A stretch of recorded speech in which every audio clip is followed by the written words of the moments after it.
So good evening, Ildiko, Hi, Andrew. and Hi.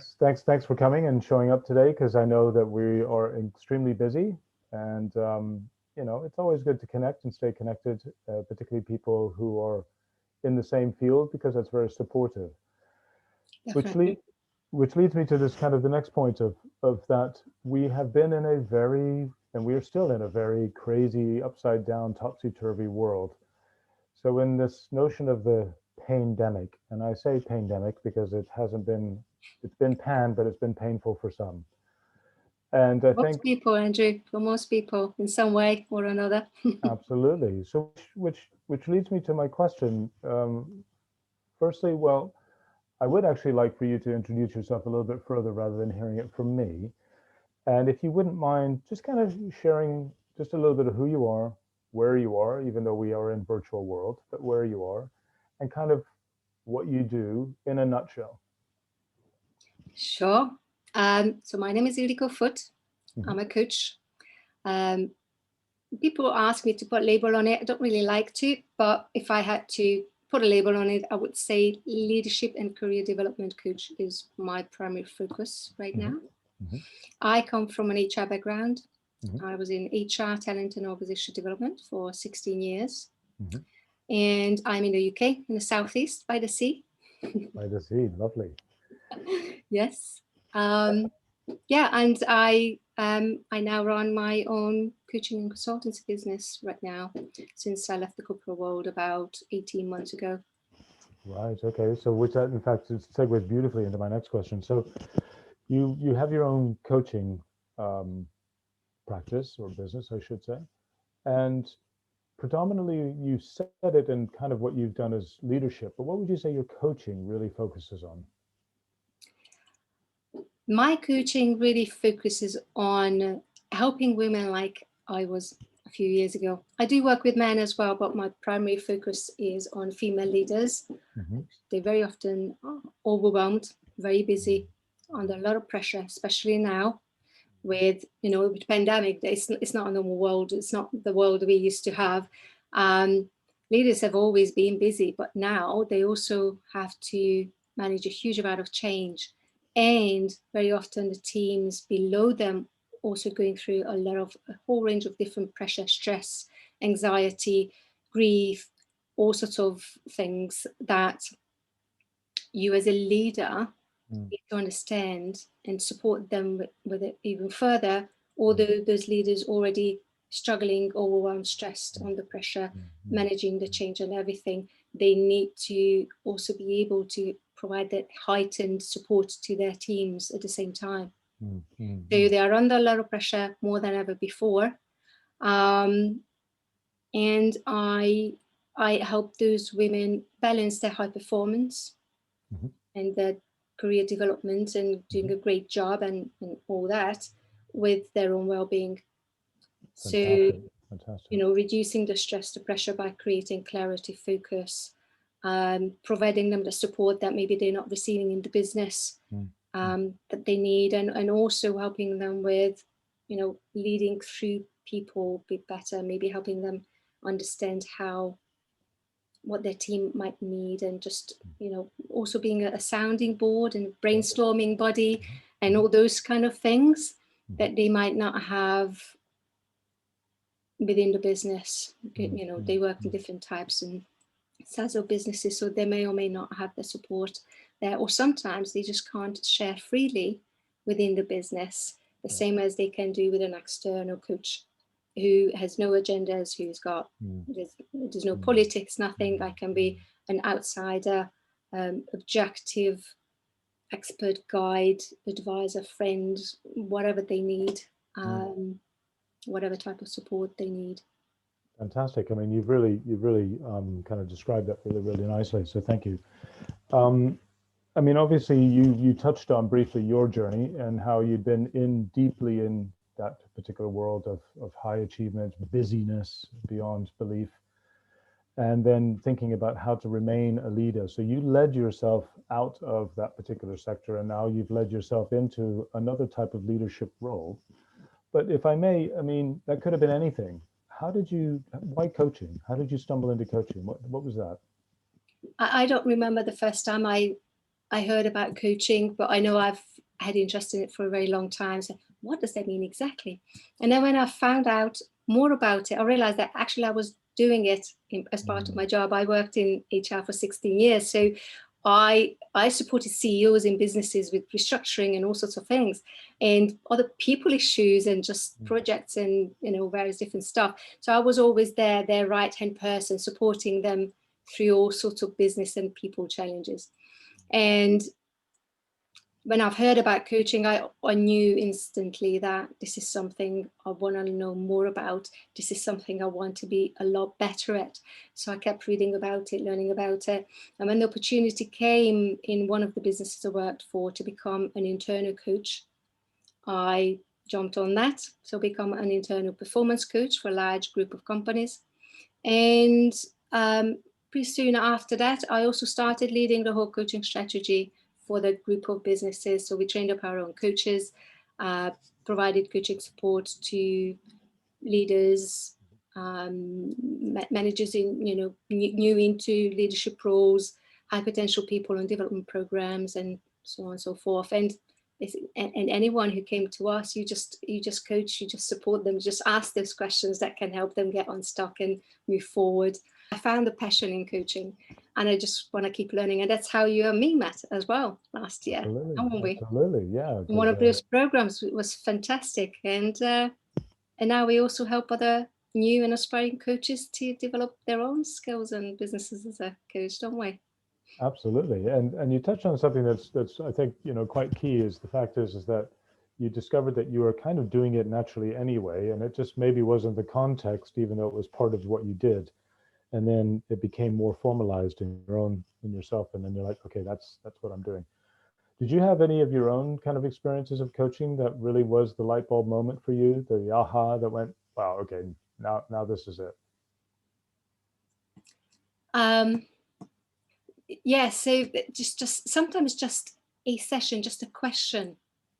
I worked with many different coaches, I mean, received coaching myself, who had different styles. They looked at coaching in different ways. There was life coaches, there was business coaches, there were more spiritual and energy-based coaches. And you learn something different from all of them. Yes. But I very consciously done that because I wanted to learn more about myself and the different coaching methodologies and all that, you know, that's me, the learner. Because I want to be able to support my clients in a number of different ways, not just one way, but I want to help them with mindset. I want to help if they want life goals, I want to help them with that. If they want to improve performance, I want to be able to help with them with that. And all that is part of my offering anyway. Yep. So some of the, just trying to think, yeah, I learned a huge amount about myself. The things that were holding me back and making me less certain about myself. And just by gaining that understanding and improving my focus, so I take charge of my life, my progress, my business, my career, my everything, my relationships. I now consciously move forward the things that I want in my life. Before, it was just, oh, these things happened to me and then it took me that way and that way and that way. But this way I spent a long time just going with things without a direction. But now I can't do that because I've got some fantastic coaches who are helping me to stay on track and make sure I don't get lost. Like, you know, I'm a human like anyone else. And, you know, we always say coaches also need coaches because we have a lot of things going on in our head too. So we need that support also to make sure we stay on track and we dare to dream and we build up courage and confidence and we overcome those little nagging, I don't know, mindset monkeys and fears and whatever else might be holding us back, and to make sure that they don't block our progress anymore.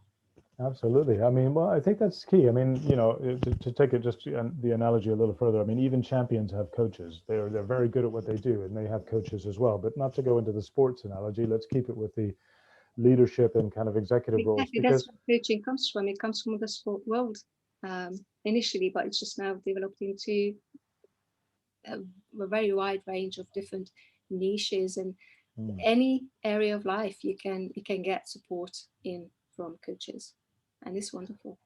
definitely. And so for someone, again, so that was kind of one of the things is now not only do you have your skill set and experience that you bring to the table already, you also have your first and personal experience firsthand of being coached and knowing the value It's and so important.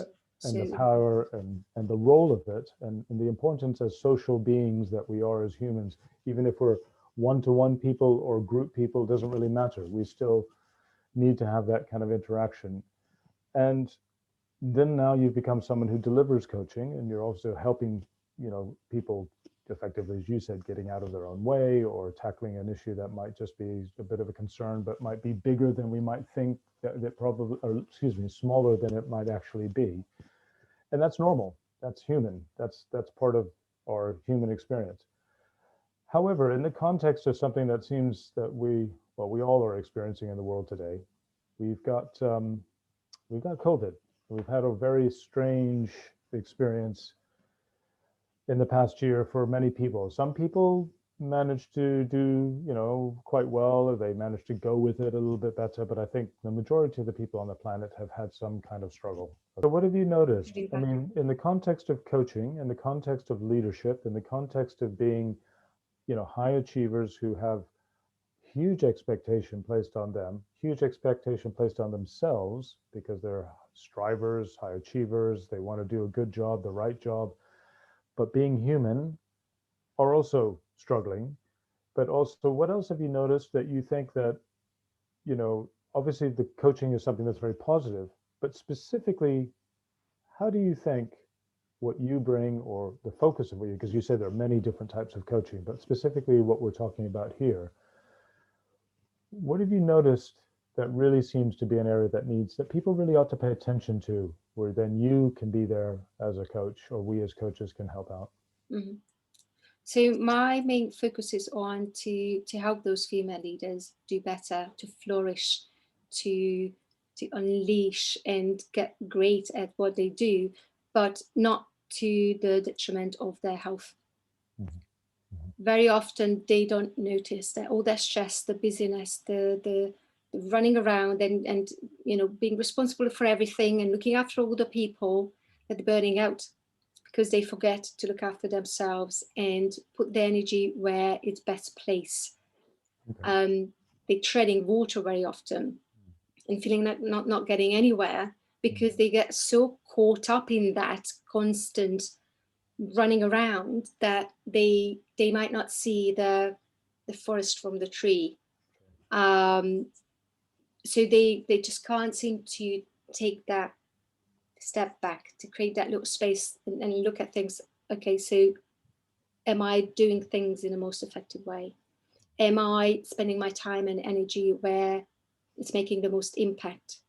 Am I forcing myself to do things certain ways because that's how I think people expect, or because someone else is doing it that way? Or am I doing it that way because I'm using my strengths that I'm naturally good at and can really help me succeed?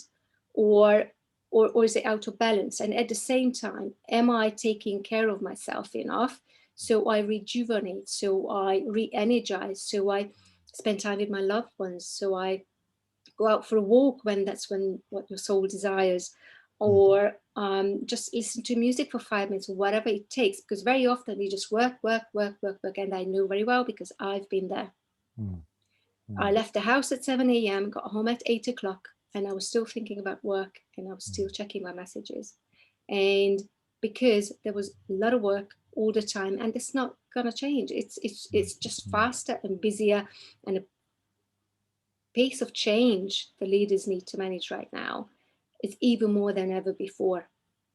So they're juggling even more than ever before. So they are in even a higher risk of burning out than ever before.